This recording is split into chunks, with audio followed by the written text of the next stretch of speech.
Everybody, and today we're taking a look at Movie Maniacs Series 7 RoboCop. Until recently when NECA released their version of RoboCop, this was the only way you could get a decent looking RoboCop. And for that reason this figure became extremely expensive. I think it's back from 2005, so it's also getting some age on it now. If that is the wrong date and somebody wants to correct me, comment, tell me I'm wrong. But I think it was around the 2005 when Todd McFarlane was still awesome and still making Movie Maniacs. Anyway, like I said, this was your only way to get a decent RoboCop for a long time. And it's an extremely great figure. And I looked out on getting it. My friend, he was abroad. I think he was in France. And he went to some kind of, yard sale, car boot fair, whatever, taking a look around some foreign stalls, and he found this guy for me. Well, he bought it and we traded a couple of figures for it. I gave him a couple of Spider-Man classics that I had because damn did I want this guy. I obviously got him loose. He didn't come mint in package, because if he came mint in package I wouldn't have opened him. But I'm pleased he didn't come mint in package, so I can truly appreciate the figure. That's the thing, I always like to buy my figures loose, because if I buy them in package and pay more expense for getting them sealed, I don't feel like opening them. What do you guys care anyway? You're just saying to yourself, review the damn figure. So start off, well, I normally leave the base to last, but this is one of the extremely cool things that I love about this figure, is his base. Why? Because I just adore bases. I think they add so much to the figure.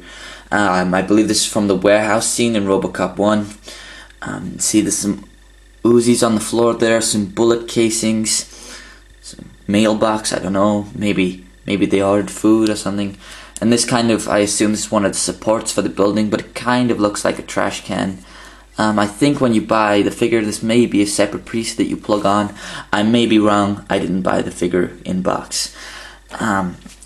So, I don't own the new NECA RoboCop, but I've seen a lot of you guys review him, because obviously he's pretty new, and new figures always get reviewed.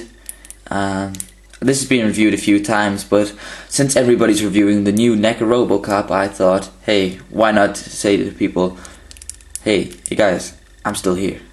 No, that was stupid.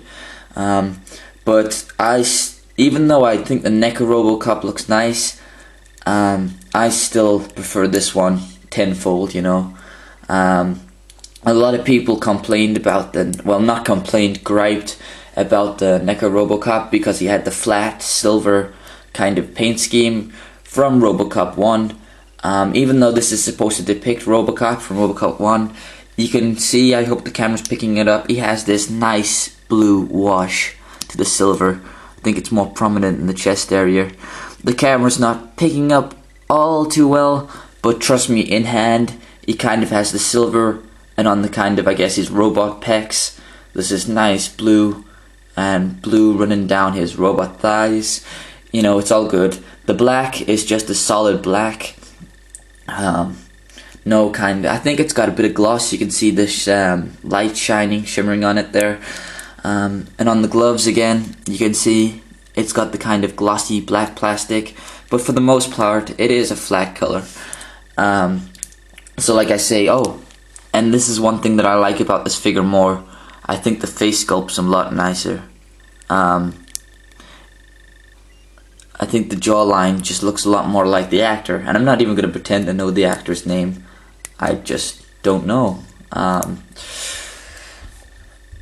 Surprisingly, we should do an articulation. I say surprisingly because a lot of people were surprised. Movie Maniacs, great figures, but they normally kind of go and their arm, maybe a bit of waist. The waist is stiff on this thing, and maybe a movement in the arm or a swivel. But this was probably the first fully articulated Movie Maniacs figure.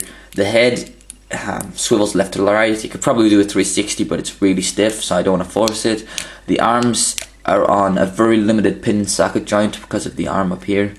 The arm is on a single joint at the elbow with limited movement.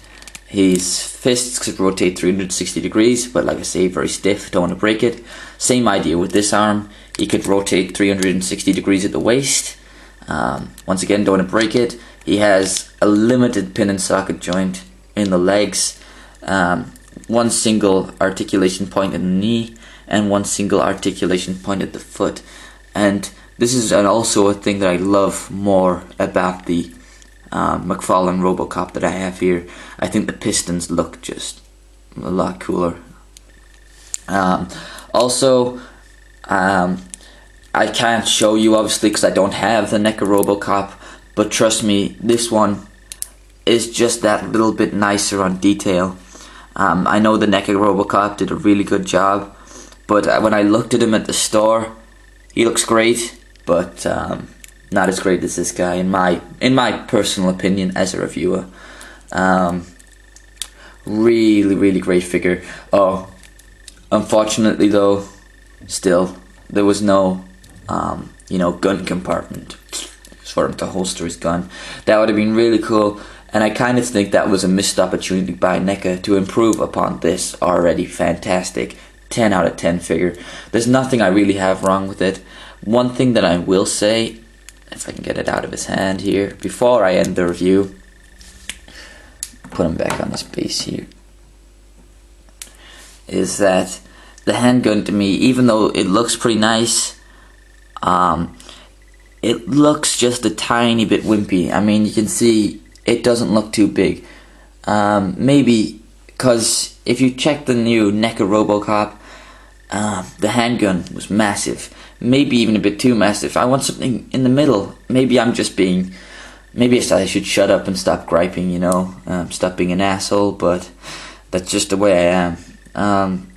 The gun, once again, it's pretty flat back, but has some gloss on to kind of spruce it up a bit. Like I say, I wish the handgun was just a little bit bigger. This was supposed to be some awesome weapon, and it just kind of looks like a Desert Eagle handgun, not all that threatening. But I'm gonna shut up and end this review. So I hope you liked the review. If you didn't, there was something wrong with it, comment on below, tell me what I can improve on next time.